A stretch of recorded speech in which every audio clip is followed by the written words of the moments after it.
23 number का प्रश्न आता है, केवल ज्ञान का घात किए बिना केवल ज्ञानावरण कर्म कैसे? समझ में आया ना? अब प्रश्न ये आता है कि उसने यदि केवल ज्ञान का घात नहीं किया, तो फिर उस कर्म का नाम केवल ज्ञानावरण क्यों है? ये प्रश्न है।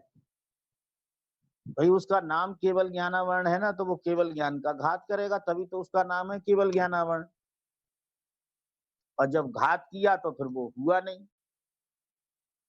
तो अब इसका सुनो उत्तर कि केवल ज्ञानावरण केवल ज्ञान की पूर्णता को घात में निमित्त है, व्यक्त केवल ज्ञान स्वभाव को घातने में निमित्त नहीं है। क्या समझ में आया?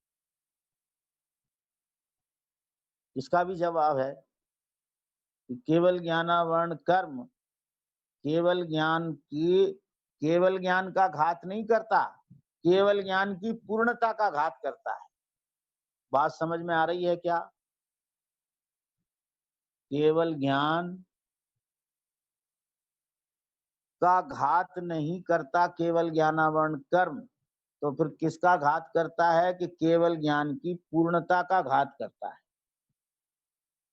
माने जब तक केवल ज्ञानावरण कर्म रहेगा, तब तक केवल ज्ञान की पूर्णता नहीं होगी, माने सर्वज्ञता नहीं होगी।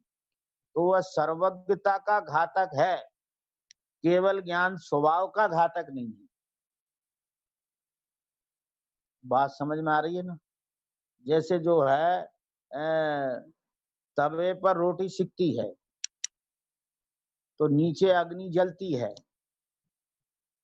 तो वो तवा जो है अग्नि के लिए आवृत है, लेकिन उसकी उष्णता को नहीं रोक सकता वो।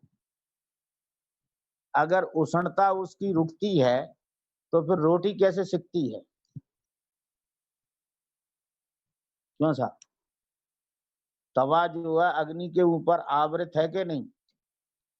आवृत है, तो वो उसकी उष्णता को रोकने वाला है कि उसके माध्यम से उसकी उष्णता से रोटी सिक रही है। क्यों सा?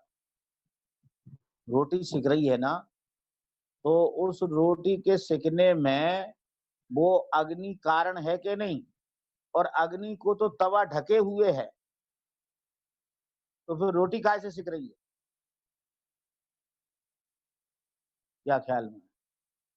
तो अग्नि की उष्णता को वो रोकता भी है, और तवे से अग्नि की उष्णता व्यक्त भी होती है। कैसी? कि वह अग्नि की पूर्णता को रोकता है, अग्नि को नहीं रोकता। तवा जो है वो अग्नि की पूरी उष्णता को रोकता है, लेकिन उसकी उष्णता को नहीं रोकता। बात समझ में आ रही है कि नहीं है? अगर उष्णता को यदि वो रोक लेगा, तो फिर रोटी सिकेगी ही नहीं। क्या समझ?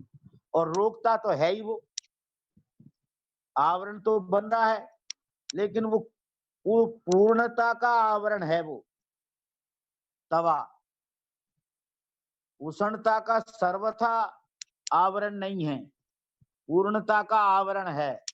तो ये ज्ञान की पूर्णता का आवरण है केवल ज्ञानावरण कर्म, ज्ञान की प्रगटता का आवरण नहीं है। ज्ञान का स्वभाव तो व्यक्त रहता ही है, लेकिन जब तक केवल ज्ञानावरण रहेगा, तब तक उसकी पूर्णता नहीं होगी।